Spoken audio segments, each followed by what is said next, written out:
Jar ஏன் இப்படி இருக்குன்னு யாரும் இது பண்ண வேண்டாம். இது வந்து கொஞ்சம் லைட்டாக டேமேஜ் ஆயிடுச்சு. நேச்சுரல் டையில் வந்து மொத்தம் 4 செய்கிறோன்னு சொல்லியிருந்தோம். ஆக்டிவேட்டர் என்னென்னா, நம்ம இந்த டையை போடுறதுக்கு முன்னாடி நம்ம வந்துட்டு ஹேரை வந்து நம்ம வந்து வாஷ் பண்ணணும். அது வாஷ் பண்ணுறதுக்கு வந்து நார்மலாக வந்து நம்ம காஃபி தண்ணியோ டீ தண்ணியோ அந்த மாதிரி யூஸ் பண்ணி பண்ணுவாங்க. நம்ம வந்து அதுக்கு ஒரு ரேஷியோ வந்து இப்போ தான் டெஸ்ட் பண்ணிகிட்டு இருக்கோங்க. ஸோ அதுக்கு வந்து நம்ம என்ன பண்ணணுமோ போட்டு இது பண்ணலாம்.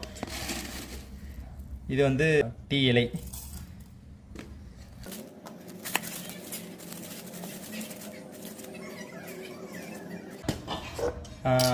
காஃபி தூள் ஆட் பண்ணுங்க. காஃபி தூள் வந்து சிக்கரி அந்த மாதிரி எதுவுமே போடாத காஃபி தூளை எடுத்துக்கோங்க.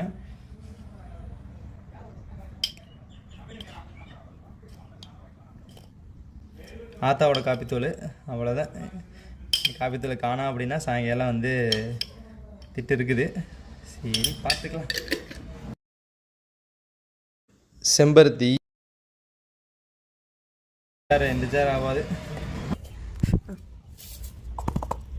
ஓகே, வேப்பிலை ஒரு 10 கிராம்.